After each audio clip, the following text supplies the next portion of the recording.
हिमाचल में clear majority मिलने के बावजूद सीएम सुखविंदर सिंह सुक्खू कैबिनेट का विस्तार नहीं कर पा रहे हैं। विधायक दल का नेता चुने हुए एक सप्ताह बीत गया है, मगर अभी तक कैबिनेट का पता नहीं है। इसे लेकर अब सियासी गलियारों में अलग अलग तरह की चर्चाएं शुरू हो गई हैं। कैबिनेट के गठन में देरी की वजह से प्रदेश में विकास कार्य ठप पड़े हैं।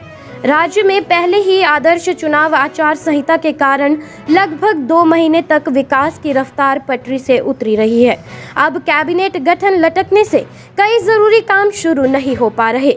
हिमाचल में कैबिनेट के गठन में देरी की वजह से सरकारी उपक्रम एचपीएमसी के दिल्ली मेट्रो स्टेशन पर उत्पाद बेचने का प्रोजेक्ट खटाई में पड़ सकता है।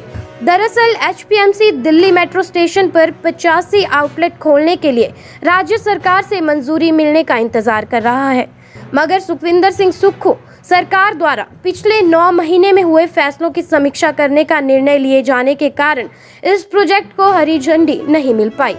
वहीं दिल्ली मेट्रो रेल कॉरपोरेशन ने 31 दिसंबर से पहले लेटर ऑफ अवार्ड का जवाब मांग रखा है।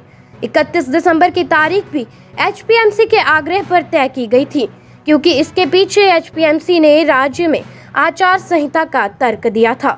तब एचपीएमसी को उम्मीद थी कि राज्य में चुनाव आचार संहिता हटने के बाद सरकार से इस प्रोजेक्ट को मंजूरी दिलाई जाएगी, लेकिन अब तक कैबिनेट का गठन नहीं होने की वजह से सरकार की मंजूरी नहीं मिल पाई है।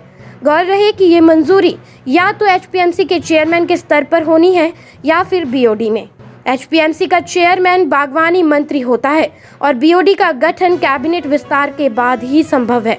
सरकारी उपक्रम एचपीएमसी ने दिल्ली मेट्रो में 100 लोकेशन पर अपने आउटलेट खोलने की अनुमति मांगी थी।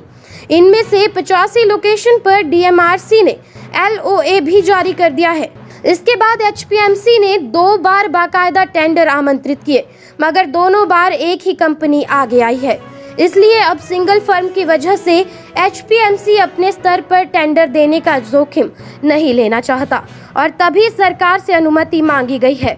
सरकार की मंजूरी मिलने के बाद ही डीएमआरसी के एलओए के बदले लेटर ऑफ एक्सेप्टेंस जारी किया जाएगा। सरकारी उपक्रम HPMC juice, jam, squash, Apple cedar, vinegar इत्यादि उत्पाद तैयार करता है। फिलहाल ये प्रोजेक्ट परवाणु और जरोल के प्रोसेसिंग प्लांट पर तैयार किए जा रहे हैं। अगले सीजन से पराला में भी बड़ा प्रोसेसिंग प्लांट शुरू हो जाएगा। अभी एचपीएमसी हर साल 1000 से 1100 मीट्रिक टन जूस कंसंट्रेट तैयार कर रहा है। पराला का प्लांट शुरू होने के बाद 1700 से 1800 मीट्रिक टन जूस तैयार करने की उम्मीद है। ये एचपीएमसी की आमदनी का अहम जरिया है। दिल्ली मेट्रो पर एक निजी एजेंसी के माध्यम से एचपीएमसी अपने काउंटर खोलने की योजना पर आगे बढ़ रहा है। एजेंसी का चयन कर लिया गया है। अब राज्य सरकार की हरी झंडी मिलना बाकी है। आउटलेट के शुरू होने से एचपीएमसी को अच्छी आय की उम्मीद है। इन आउटलेट का किराया अनुबंधित एजेंसी देगी। एग्रीमेंट के मुताबिक एजेंसी 5% रॉयल्टी एचपीएमसी को देगी, जबकि जूस, जैम, स्क्वैश इत्यादि उत्पाद एचपीएमसी ही एजेंसी को रिटेल भाव पर उपलब्ध कराएगा। यानी एचपीएमसी को रॉयल्टी से भी आय होगी और उत्पाद बेचने से भी पैसा मिलेगा। लेकिन अगले कुछ दिन तक भी कैबिनेट विस्तार होने की संभावना कम ही नजर आ रही है। इसे लेकर अब सियासी गलियारों में भी चर्चा शुरू हो गई है। प्रदेश में सीएम व डिप्टी सीएम का चयन 10 दिसंबर को कर दिया गया है। 11 दिसंबर को दोनों की शपथ भी हो गई। तब कहा जा रहा था कि 2-4 दिन में कैबिनेट का विस्तार हो जाएगा, मगर सीएम सुखविंदर सिंह सुक्खू अभी भी कैबिनेट का फैसला नहीं कर पाए हैं।